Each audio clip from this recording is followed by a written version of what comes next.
Fala pessoal, meu nome é Adalto Souto, estou aqui com o Dr. Givago e hoje é o primeiro episódio de Ponto de Lei.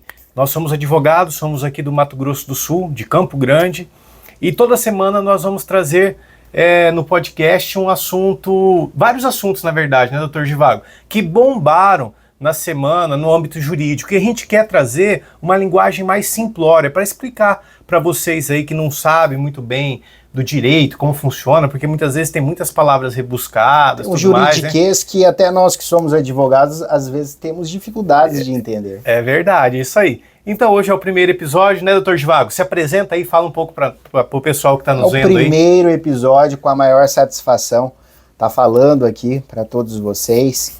Inclusive, quando a gente estiver falando aqui, futuramente pode nos enviar perguntas. Qual que é teu arroba pro Instagram? É Adalto Souto MS, e o seu? E o meu é Luiz Givago. Luiz Givago. E esse, como é o primeiro episódio, a gente está fazendo aqui de uma forma bem amadora, né? Mas com muita seriedade para vocês aí. E nos próximos, talvez a gente comece a fazer ao vivo, né, Givago? Com certeza iremos fazer. E hoje não é ao vivo, mas é importante que seja feito, né? Tem até um ditado que fala que o feito, ele é melhor do que o não feito. Isso é verdade, então é melhor a gente começar a ter esse ponto de partida. Então, sem muita enrolação também, a gente já vai tratar de uns pontos aqui que foram notícias essas semanas, né, Givago? E vários pontos, várias bizarrices pontos, assim, até. Bizarrices jurídicas, né? Tivemos aí o caso aí do ministro do STJ ou de Minas Gerais, o desembargador? Foi no STJ. Foi no STJ, o ministro aí que absolveu, né, o rapaz acusado aí de estuprar uma menina, né? Logo depois teve uma reviravolta. Esse mesmo ministro tem várias acusações aí que começaram a pipocar, inclusive um primo dele, né, Givago? Eu vi ontem, o primo dele, quando era pequeno, foi assediado pelo cara. Caramba. Então, para você ver, né? Aí logo depois disso tudo aí, ele pegou e votou para condenar. Então, assim, são umas bizarrices jurídicas, por isso que a gente fala, né? Às vezes a gente reclama muito da política, mas nós que somos advogados, labutamos aí no dia a dia, a gente sabe que a podridão maior está no judiciário às vezes, infelizmente, né, Givago? E, Daltinho, eu chamo Adalto, doutor Adalto de Daltinho, meu amigo. E, Daltinho, o que estão fazendo atualmente? Estão rasgando o Código Penal? Givago, as leis? Eu vou falar uma coisa para você. Relativizando, utilizando princípios. A relativização tá demais, né, cara? Tá demais. Certeza. E assim, não estão aplicando o que realmente está na lei, né? E dá margem para muita discussão, às vezes, que usam como massa de manobra essas discussões, né? Sim. Então a gente vê muitas vezes na Câmara lá, vários parlamentares utilizando isso daí como massa de manobra para ter voto no ano eleitoral, e uma coisa que, não era necessário. Para chamar atenção, para lacrar, né? Não era necessário isso daí. O que você acha, Givago, por exemplo, desse caso que aconteceu aí, desse desembargador? Você viu? Você ficou sabendo? Olha, até antes de entrar no caso, já foi uma bizarrice quando nós temos uma pessoa que tem uma relação, né, amorosa, sexual, com uma menor de idade, menor inclusive de 14 anos. E o Código Penal, no artigo 217-A, eu vou ler ele aqui para vocês, diz o seguinte: ter conjunção carnal ou praticar ato libidinoso com menor de 14 anos é estupro de vulnerável, pena de 10 anos a 18 anos e multa. Então, se existe a lei, se existe o Código Penal, ainda existe a súmula 593 do STJ, também que estabelece o crime de estupro de vulnerável do 217-A, né, configurando-se pela conjunção carnal ou ato libidinoso com menor de 14 anos, tornando irrelevante o consentimento da vítima, sua experiência sexual anterior ou existência de relacionamento amoroso com o agente. Ou seja, a súmula, ela veio e ela trouxe um pouco a mais do que o artigo 217-A do Código Penal diz. Ele diz que pouco importa se a vítima, no caso a menor, ela consente, ela quer realizar o ato E sexual. pouco importa também se ela teve uma vida pregressa, já se ela Perfeito. já teve relações Perfeito. anteriores, né? E pouco importa se essa pessoa que ela teve relação anterior é maior ou menor de idade, né? Se é namorado, se é ficante, Se é fi- enfim. Justamente. A súmula ela veio e complementou isso. Porque Então- muitas pessoas acham, desculpa, doutor, mas muitas pessoas acham porque a pessoa ela é menor de idade, ela já teve relação, já teve uns namorados, né? Que isso já tá normal. Não, tá tudo errado, né, doutor? Tudo errado. Não importa se ela teve. É o país onde o poste faz xixi no cachorro. Então, não importa, gente. Então, muita gente ainda tem esse pensamento, né? Ah, mas ela já Sim. teve namorado, ou senão a gente é uma situação muito triste, mas que acontece muito em áreas mais vulneráveis, né? Muito. Em locais mais Infelizmente. humildes, a prostituição de crianças, né? Infelizmente. Então, assim, é uma coisa triste, mas é a realidade do Brasil, Isso entendeu? dá outra pauta para a gente discutir até de tão extenso, de tão bizarro que existe ainda no país. Sim. Né? Isso existe em muitas regiões afastadas, existe, é uma realidade, infelizmente.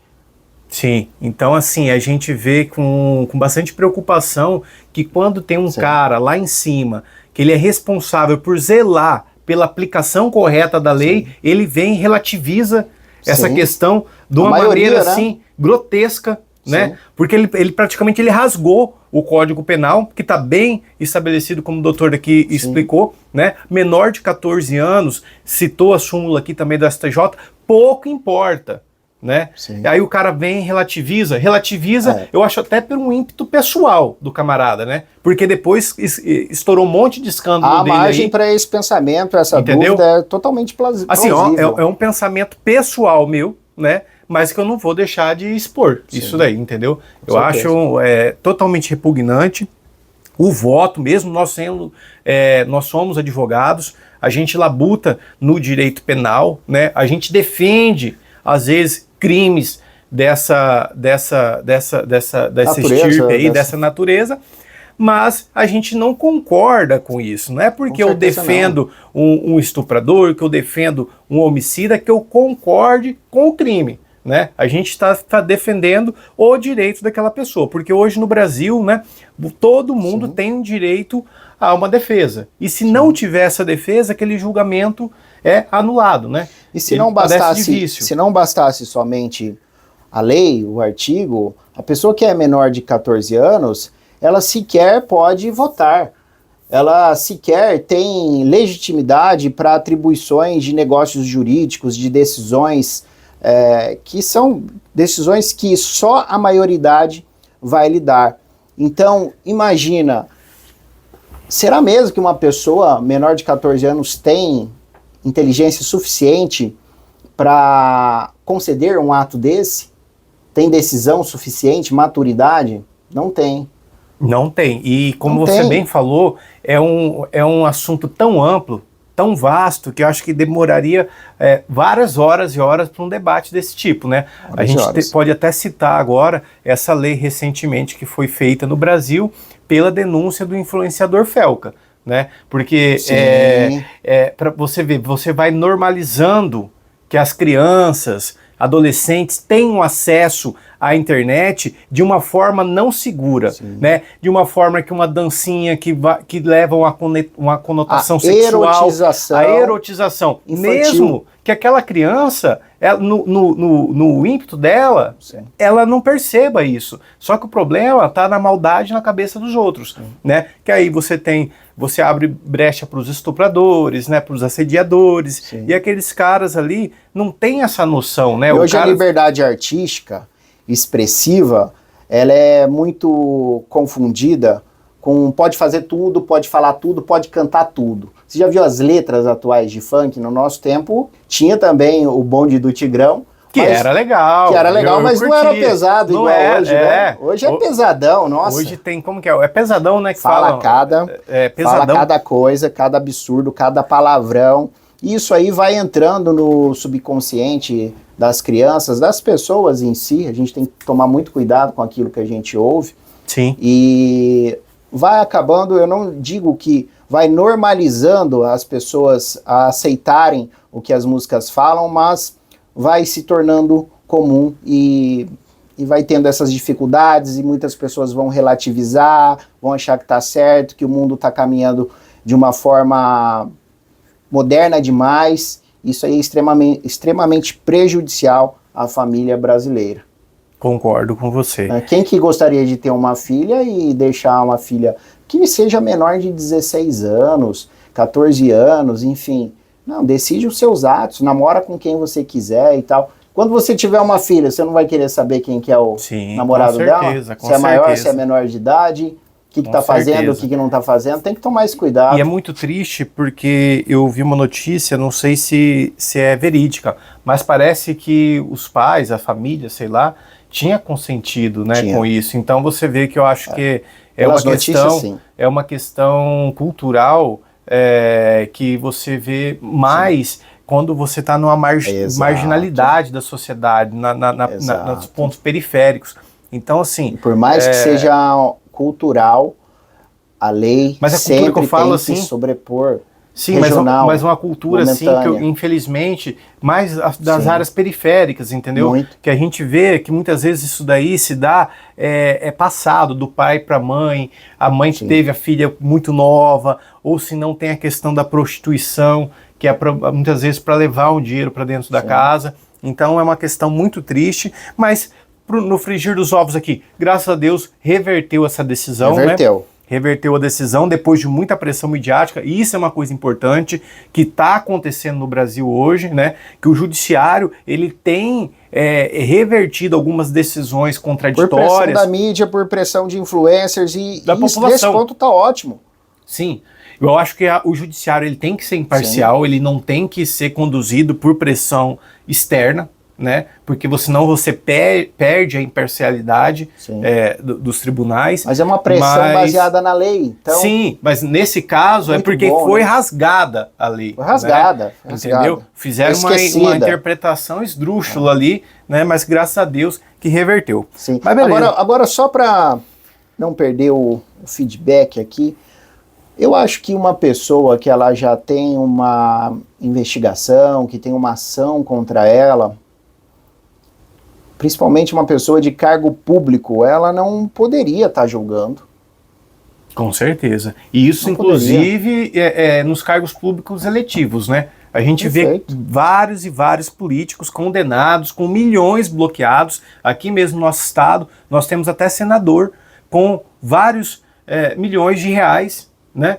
Bloqueados. É senador, é político, ele pode ser candidato. Então, ex-candidato, ex-governador. Então é isso que é um problema. É um problema endêmico em todos, né? Em todas as esferas. Tanto no judiciário, como na política, como no setor administrativo no geral. Então é complicado. Eu acho que as leis tinham que ser mais bem aplicadas e feitas, né, As leis bem mais aplicadas. No Brasil não existe falta de leis boas. A Constituição ela é perfeita. Sim. O Código Penal, apesar de, salvo engano, em torno da década de 40, ele ainda sustenta. O problema é a aplicabilidade. Se a gente pega os Estados Unidos ele é legalista, né? O Brasil, ele, em tese, ele é legalista, mas ele relativiza muito por fontes dos princípios, dos direitos e as vontades das pessoas que estão no poder, julgando. Essa é a realidade. Então hoje a gente, muitas vezes a lei ela caminha num determinado trilho por muito tempo e de repente vamos relativizar aqui por um princípio, por uma cultura, por isso, por aquilo e muda da água para o vinho. Com certeza. E até para você ver, né, eu já até queria ter mudado de pauta, mas seguindo um pouco mais nisso daí, isso acarreta também essa questão cultural, essa questão da sexualização muito cedo, né, das crianças. Muito. A gente vê vários e vários casos de feminicídio aumentando no Brasil, que é um problema hoje que já é endêmico no Brasil, né? Aqui no Mato Grosso do Sul se mata muita mulher que é um dado, uma estatística muito triste para o Estado e no Brasil como um todo, né? E você acha que o quê, doutor Zhivago? É por falta de lei? Porque a gente teve essa alteração aí no governo Bolsonaro que aumentou para 40 anos a pena de feminicídio. Você acha o quê? Penas duras somente, elas ajudam a combater, a diminuir isso daí? Ou vai uma questão mais ampla? Não, vai bem mais ampla. Teoria das janelas quebradas. Não é por falta de lei, não é por falta de punição. É por falta de fiscalização, é por falta do Estado não estar aplicando as próprias leis, né? Então, por exemplo, uma cidade ela é violenta não por falta de lei, mas por falta de policiamento, normalmente, por falta de segurança. Teoria das janelas quebradas. Quem estuda bastante direito penal é apaixonado por essas. Teoria das janelas quebradas. Quem estuda bastante direito penal vai lembrar do caso, né? Deixaram um carro em Beverly Hills inteiro e um outro carro na periferia inteiro também. E os dois carros, ninguém mexeu em nenhum dos carros, né? E quando quebrou a janela desse carro que estava em Beverly Hills, aconteceu o mesmo, as pessoas começaram a dilapidar o carro. Então, assim, porque a partir do momento que existe a quebra da janela, inconscientemente existe falta de fiscalização, então vão se dilapidar os carros. E no Brasil é a mesma coisa, a partir do momento que o Estado ele é omisso em algumas questões, outras questões de crimes começam a ocorrer constantemente. Então, por que o político hoje no Brasil, por que o político ele tem uma fama no geral? É claro que tem as exceções, tem políticos bons ainda, graças a Deus, mas por que o político em si ele tem fama de ser corrupto e tudo mais? Por quê? Quando tem a punição, aí recebe uma prisão domiciliar, igual o Fernando Collor de Mello. Você acha justo o Fernando Collor de Mello estar na prisão domiciliar pelo último crime que ele cometeu, né? Não estou nem falando do plano Collor, não tem nada a ver com isso. Mas enfim, e outros políticos também. Então, essa relativização aí, ela acontece e ela incentiva outros tipos de crime, por falta de fiscalização mesmo. Com certeza, eu acredito que a falta de fiscalização é um fator que aumente esse tipo de crime, principalmente que a gente está falando, que é o feminicídio, mas eu acho assim, eu sou de um segmento mais radical. Eu acho que, por exemplo, esses tipos de crime que é cometido contra a mulher, especialmente o feminicídio, ele deveria ter uma pena ainda maior. Eu acho que nós deveríamos começar a discutir no Brasil, por exemplo, uma pena de prisão perpétua para esses tipos de crime, né? Eu nem falo da pena de morte porque seria por dois pontos. Um, por cristão que eu sou, né? Então acho que a gente não, apesar do crime ser mais grotesco, né, todos têm direito à vida, não vai ser eu que vou falar que alguém tem que morrer. E outra questão é de vários erros que a gente vê o judiciário cometendo.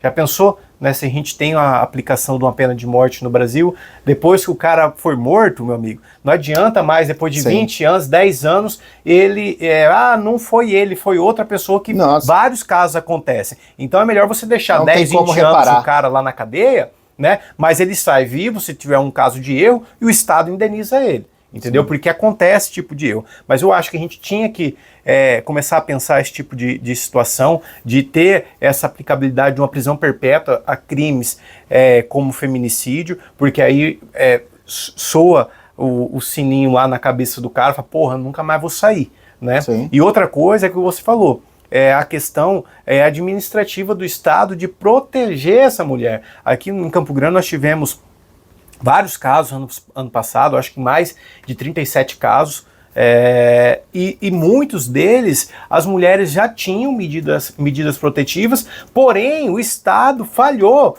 em aplicar aquela medida protetiva, em resguardar aquela mulher, né?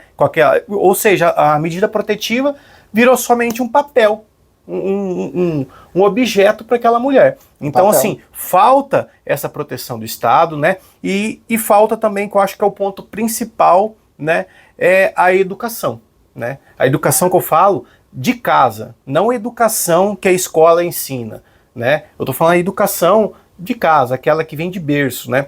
De você respeitar o próximo, respeitar principalmente as mulheres, né? Você ter, porque ainda infelizmente, hoje a gente vive numa sociedade muito patriarcal, muito machista, entendeu? E querendo ou não, é isso que leva esse tipo de crime, porque o cara é machista, o cara acha que a mulher é uma propriedade dele, não aceita que um relacionamento chega ao fim Sim. e que ela inicie um outro relacionamento. Então, assim, eu acho que é uma construção que tem que ser feita, né, nessa questão cultural de educação, de pensamentos, né, que a gente tem que evoluir, né? Ninguém é objeto de ninguém, aliado a uma proteção melhor do Estado, ter mais mecanismos de proteção, e eu acho que a aplicação de penas mais severas ainda. Que pese que 40 anos é uma pena severa, mas eu acho que a gente tem que ter penas mais severas, como a prisão prisão perpétua aqui no Brasil. Caráter perpétuo. O que você acha? Você acha que você concorda, Olha, não concorda? Eu sempre... Nessa questão da prisão perpétua, por exemplo. Eu sempre, quando eu estudo direito penal, eu tomo muito cuidado nisso. Eu não tenho uma opinião totalmente formada ainda, sendo bem sincero. Antigamente, vamos colocar aí uns 6, 7 anos atrás, estudando até o livro do Kleber Masson, Excelente. eu via a questão da pena de caráter perpétuo e a de morte como inócua. Não resolve, não dá certo e tal. Mas, ao mesmo tempo, a gente abre uma janela para uma questão, uma reflexão seguinte, né? A pena, se ela existir, de caráter perpétuo ou de morte até, tá? Não estou falando aqui se é possível no Brasil, se não é. Hoje não é, pela Constituição que a gente tem, seria até fonte para outro debate, né? Por ser cláusula pétrea, né? Essas vedações. Mas, a partir do momento que existe uma pena dessa de caráter perpétua ou de morte, quem realmente que aplica essa pena? Não seria a pessoa mesma? Porque ela tem o conhecimento da lei e ela pratica crimes. Então, será que não seria ela mesma que está dando o primeiro passo ali para ficar numa prisão perpétua, para ter a pena de morte? Né? Então, existem as regras. Ela sabe das regras. Se ela passar daquele limite, vai ter determinada consequência. Sim. É o que eu imagino. Eu acho que toca o sininho na cabeça do camarada, apesar Sim. que vários crimes que a gente vê hoje no Brasil, especialmente desse crime que a gente está tratando aqui, os caras são monstros, né, cara? Demais. Eu não acho que também Absurdo. assim, será que mesmo tendo uma pena de prisão perpétua no Brasil, será que vai diminuir? Vai diminuir? Será que ele não cometeria aquele tipo de crime? Eu não sei, porque assim, são as pessoas que são os monstros, né? E aí, a gente vai deixar ele... Aí volta aquela questão. A gente vai deixar ele só 40 anos ali, que não vai ficar 40 anos, pode pegar o máximo que não vai ficar, né? Tem a progressão de regime, e vai voltar com esse cara para a sociedade? Exatamente. Então, assim, é uma questão que eu acho que ele deveria guardar ele lá, entendeu? Ele tem que trabalhar, se virar para se manter, não vai ficar lá... Quando trabalha, até atenua a pena. Mas aí, no caso dele, não vai atenuar nada. Tem uma detração penal, né? Diminui alguns dias da condenação dele. Mas eu vejo o seguinte, o Brasil, no caminho que está, a pessoa ela é presa e ela volta pior, muitas vezes. A escola para bandido, a cadeia dentro. Por quê? Porque muitas vezes não tem trabalho, muitas vezes não tem cultura, muitas vezes não tem... Deveria ter palestras para as pessoas aprenderem a melhorar ali mesmo como cidadão, ter a reflexão que errou, se corrigir e voltar melhor para a sociedade. Mas, infelizmente, não volta e também entra no caráter das pessoas. Sim. Muita coisa que não é só a função do Estado, é caráter das pessoas. O ser humano é maravilhoso. O ser humano, ele aprende qualquer coisa, ele pode ser bom, só que muitas vezes ele usa o que ele tem disponível, a mente dele, a inteligência dele, para fazer o mal. Tem pessoas que são assim. Não, e tem pessoas que parecem que são mal por natureza, né? Também. Infelizmente, assim, a gente teve o caso da Suzane Richthofen, né, que nunca sai de moda esse caso, porque era uma menina que ela tinha educação, tinha dinheiro, né? Porque às vezes a desculpa pro cara virar bandido é que ele veio de um lugar pobre, que ele não teve oportunidade. Exatamente. Então a gente vê que às vezes esse caráter, o que não foi moldado, que deveria ter se moldado no âmbito familiar, talvez venha da pessoa. Entendeu? Com certeza. Aí eu já não sou um perito igual aquele, como que chama aquele, o rapaz lá, um senhorzinho, esqueci o nome dele, mas eu não sou um perito forense, eu não sou um especialista nessa questão psicológica, psíquica, não sei. Sim. Mas talvez, da mesma forma que você falou, o ser humano é maravilhoso, e é verdade, mas o ser humano também é o pior os dois bicho lados. horrível, né? Nós somos animais, nós somos animais pensantes. É o pior animal que tem na Terra, né? Quando... Esse daqui mesmo é o Guido Palomba. É inteligentíssimo. Ele mesmo, inteligentíssimo. E o que você falou é muito comum, e ao contrário também ocorre. Tem gente que nasce com pobre, tem gente que nasce nas piores condições. Tinha tudo, por exemplo, para dar errado, né? Tinha tudo para e dar certo. Dizendo que você nascer pobre, vira doutor, vira um bom político, enfim. É louco essa psicologia. É louco essa psichologia. Sai dos lugares Falando assim em Suzana, como é que é o sobrenome dela? Eu tenho dificuldade, meu alemão não é dos melhores. Richthofen. Como? Richthofen. Mas tem que falar bravo igual eles falam? Não. Na Alemanha? Richthofen. Não tem que falar bravo, não. Falando nisso, tem novidades. O Daltinho sabe de coisas que ninguém do Brasil sabe sobre esse caso. Quer dar um spoiler do processo? O processo da Suzana Richthofen, da mudança de nome dela, né? Vamos deixar no ar aqui, mas tem coisas interessantes. Mas a maioria já sabe que ela mudou de nome, não, mas o problema é da questão processual que a gente fala, né? Mas vamos deixar para as próximas aí, né? Vamos que vamos. Ó, tô vendo aqui no Migalhas, uma coisa que se tiver advogado assistindo aí, né? Exercício legal da advocacia, Givago. Tem muito, hein, cara? Parece que não, mas tem muito cabra advogando aí sem a OAB, né? Às vezes o cara vem perguntar para você é advogado com a OAB, mas tem advogado sem a OAB, ó. Justiça multa empresa sem registro na OAB e proíbe venda de consultoria jurídica. Que absurdo. Não, e é o seguinte, tem o cara se determina, né, como advogado, você pergunta a OAB dele, não tem. É o famoso paralegal, assim, né? E aí, você é advogado e tal? Não, eu sou advogado, mas não passei no exame da OAB, eu já ouvi isso. Então você não é advogado porcaria nenhuma, né? Então você é bacharel. Infelizmente não é nem rábula. Antigamente, tinha o rábulo, só que o rábulo era... Explica, pessoal, a figura do rábulo era diferente, por quê? Ele realmente entendia da lei, ele não era advogado, em lugares que não tinham advogado, que não tinham os representantes da lei, ele falava ali pelas pessoas e tal como advogado, mas ele tinha um conhecimento notório da lei, né? Hoje, apesar do exercício ilegal da profissão, a pessoa sequer sabe o que ela está falando, o que ela está oferecendo, o direito que ela está explicitando ali para outro, né? E existe muito a figura também hoje na advocacia do captador, existe a figura... E o captador que ele acha que ele é advogado, né? Ele acha que é advogado e ele entrega todos os documentos para a pessoa assinar, leva para o advogado nem tem contato com aquela pessoa, né? Isso daí tem que ter um contato. E assim, você falou uma coisa muito importante, né? Vários advogados, por exemplo, que não tá, como que eu posso dizer, preparado para o exercício da advocacia, totalmente, né? Imagina se não tivesse a prova da OAB. Você viu que recentemente teve agora, vai ter a OAB da medicina, né?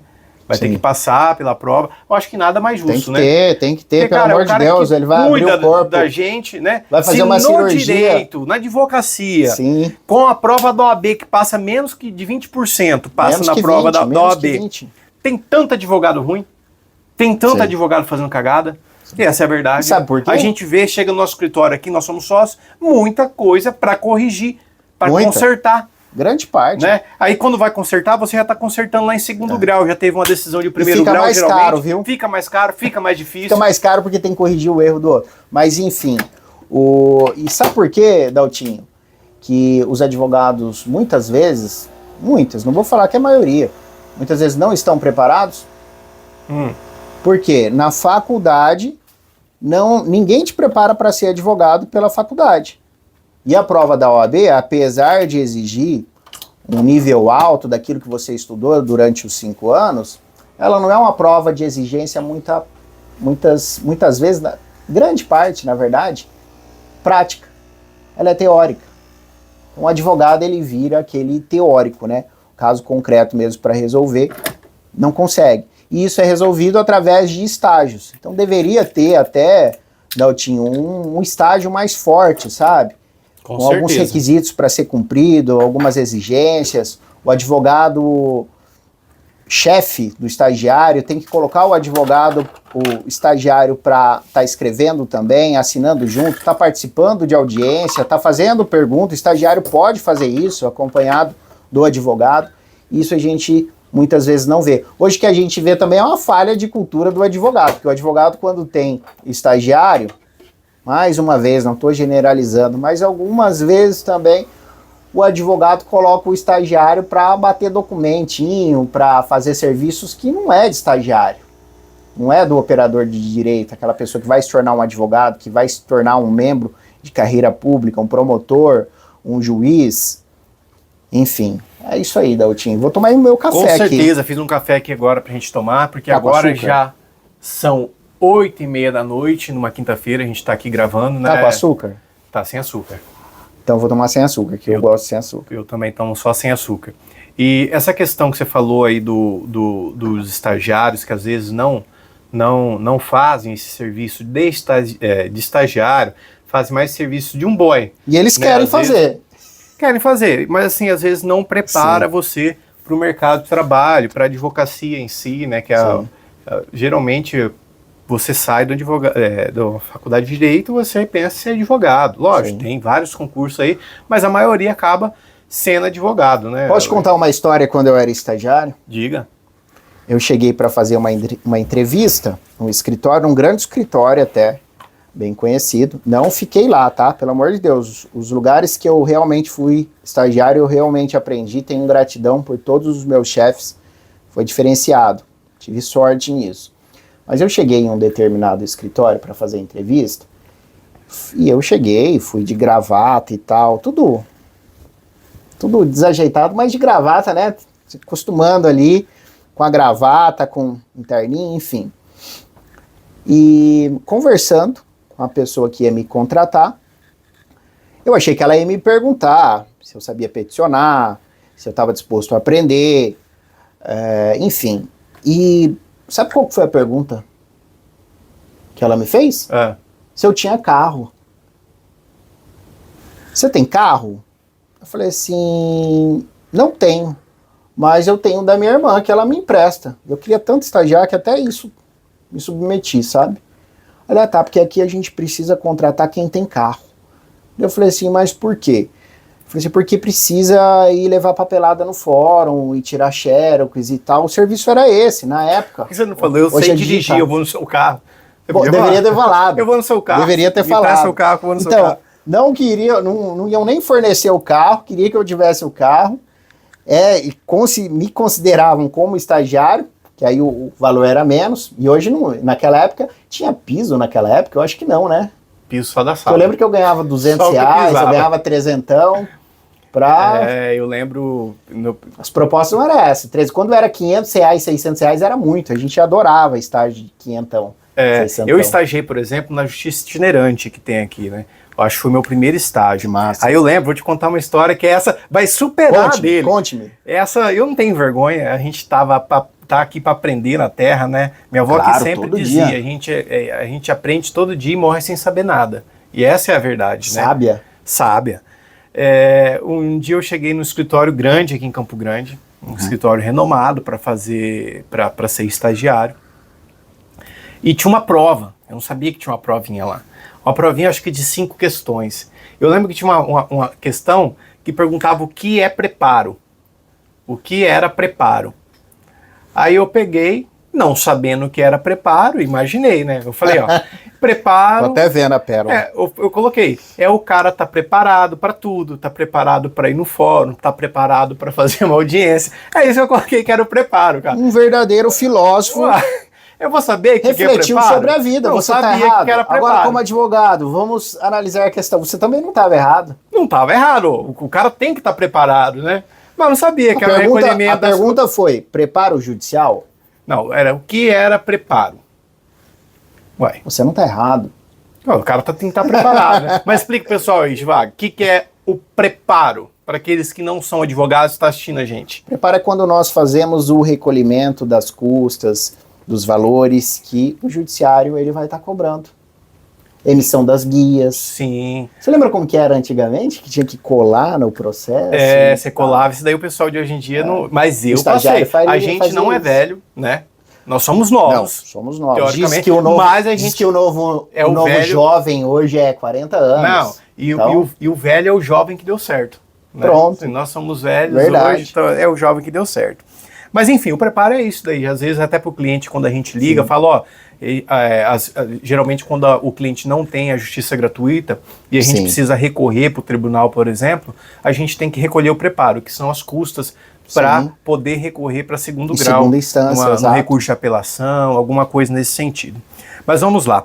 Ontem, o doutor Givago saiu teve uma decisão, um Vamos lá. embate lá no STF alas. da questão do amicus curiae. O que é isso, doutor Givago? Amicus curiae é o amigo da corte. Amigo da corte. O que é o amigo da corte? Então, por exemplo, existe o amigo da corte, ele vai para auxiliar um julgamento. Então, ele vai trazer ali elementos, pontos, para que determinada classe que ele representa tenha o benefício daquilo que se pede. Então, o amigo da corte, ele pode ser da associação X dos advogados, ele pode ser o amigo da corte em uma causa que, por exemplo, a Igreja Católica tenha interesse. Ela pode estar contratando um advogado, ele vai fazer um pedido no STF, vai ser deferido, e aí ele vai lá e participa do julgamento, auxiliando ali. Ele não representa uma parte que solicitou algum pedido, uma ADI, uma ação direta de inconstitucionalidade, por exemplo, enfim. Mas ele está ali auxiliando, ele é amigo da corte, ele está ali para ajudar. E o que aconteceu? Rapaz, o Dino, né? Ele, salvo engano, foi o Dino. O Alexandre de Moraes, agora eu não lembro. Foi o Alexandre de Moraes, foi o tumulto? Foi o tumulto. Que ele questionou falou que um monte. Não tinha amigos da corte ali tinha praticamente inimigos da corte, que em vez de eles mais estarem ajudando na questão processual, estavam de embate direto com a corte. É isso mesmo, Givago? Eu vi por cima isso daí, mas eu dei uma olhada agora aqui tem no algo Migalhas, pior ainda que eu tô que isso. acompanhando aqui pra gente conversar. E tem algo pior, ele não era o amigo da corte. E o Alexandre de Moraes falou um monte, como se ele fosse amigo da corte, amicus curiae, no caso. Mas ele é advogado de alguma parte? Advogado, ou eu estou invertendo agora? Eu não vi, eu vi aqui agora, mas... Agora você me confundiu. Mas enfim, a gente trouxe uma curiosidade para aqueles que não são do direito, o que é esse amicus Vamos curiae, olhar, vai falando, né? que eu vou olhar aqui. Então, vamos ver outras decisões aqui. O que você viu de Acha uma de pronto aí, faz um giro aí no teu tablet e acha, vamos comentando. Rapaz, tem coisa aqui, hein, cara, mas olha aí, ó, juiz nega indenização por sinistro já pago por outra seguradora. É uma questão interessante isso daqui, hein, Givago? Deixa eu Vai ver. falando que eu quero ver, eu quero ver Olha esse aí, ó, ponto do aqui achei aqui, inimigo ó, da não é corte. inimigo da corte. Moraes repreende advogado de amicus curiae. Ministro criticou o uso da tribuna para questionar decisões da corte durante o julgamento dos penduricalhos. E esse julgamento dos penduricalhos é um julgamento muito importante, né?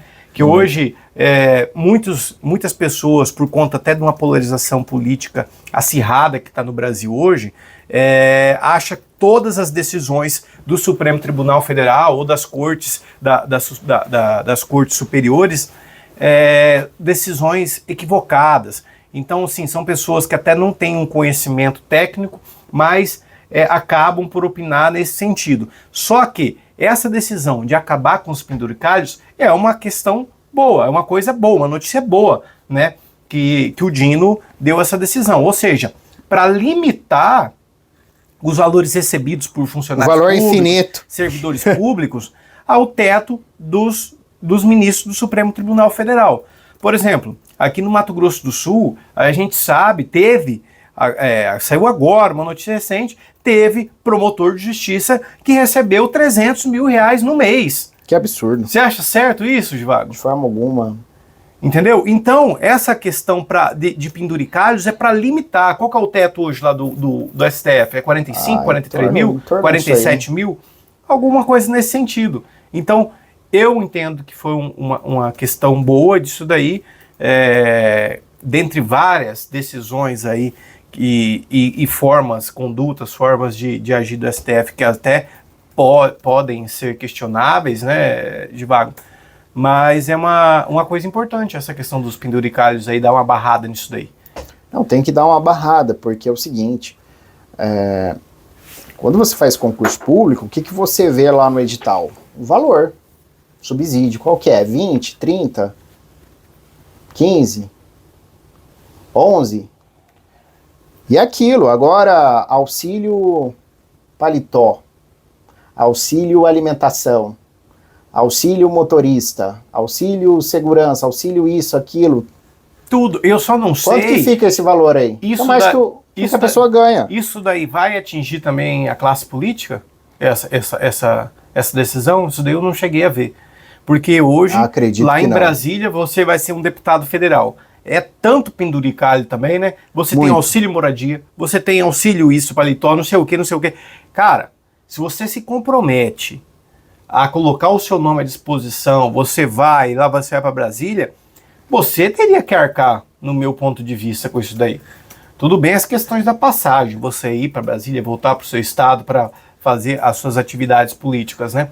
Mas, cara, quando o trabalhador da iniciativa privada, se você muda de cidade, se você vai para um determinado local, você tem que se virar, né? Eu falo na questão da classe política. Aí também não vamos entrar muito nisso, né, Givago? Senão a gente foge da questão jurídica, que é o ponto principal aqui. Você viu mais alguma notícia aí que você queira comentar, Givago? Não, mas vamos olhar. Eu tô encabulado com o negócio do Alexandre de Moraes, porque eu vi alguma coisa. Aqui, ó, coisa boa pra gente falar. E como a gente vai falando espontaneamente, esse é o objetivo, né? Você tá vendo que aqui a gente não tem roteiro, a única coisa que a gente tá seguindo é o Migalhas, pegando as notícias do Migalhas e comentando, tá? A gente tá Parabéns, Migalhas. Patrocine a gente aí, no futuro. Então aqui, ó, primeira turma da STF condena irmãos Brazão a 76 anos de prisão por mandarem matar a Marielle. O que você achou disso daí? Isso aí é um caso que, vou te falar, tem que ser condenado. Agora, por que tá alta essa pena assim? Faz jus? Cara, eu não sei, porque eu tô vendo aqui a notícia agora. Esses últimos dias eu quase não tenho acompanhado notícias. Só que assim, eles, por serem mandantes... um monte de crime, com certeza, né? Com certeza, vai ter organização criminosa, vai ter, por ser mandante, motivo torpe. Olha aqui, ó, motivo torpe, mediante paga ou promessa de recompensa, emprego de meio que resultou perigo comum, né? Em razão de que foram vários disparos de fuzil ali na via pública, recurso que dificultou ou impossibilitou a defesa da vítima. Então, assim, o que eu estava dando uma olhada, Givago, eles mataram ela simplesmente porque poderia ter um risco dela atrapalhar um negócio deles. Esse risco não tinha nem se consumado, mas eles, na cabeça desses irmãos Brazão, ela poderia atrapalhar uma questão, acho que, negócio de terreno, de construção deles lá. Para você ver o tão baixo que foram nessa questão desse crime aí, né, cara? Você matar uma pessoa torpe, por conta fútil, de negócio, já é baixíssimo, né?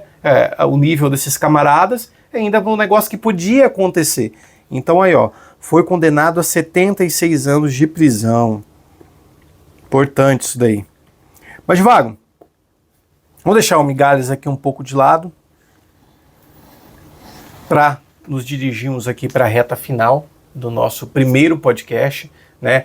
Para vocês verem, esse podcast aqui, esse primeiro hoje aqui, foi de uma forma bem amadora, podemos dizer assim. Isso. Né? Nós não temos script, não tivemos roteiro nem nada, só pegamos, abrimos o Migalhas aqui e falamos, vamos comentar os casos jurídicos, vamos ver e conversar com o pessoal, né? Vamos deixar gravado ele, antes de finalizar, vamos deixar gravado ele para sempre, para ver o tanto que a gente melhorou no futuro. Quem sabe a gente deixa. Mas assim, esse podcast a gente vai jogar no YouTube agora, né?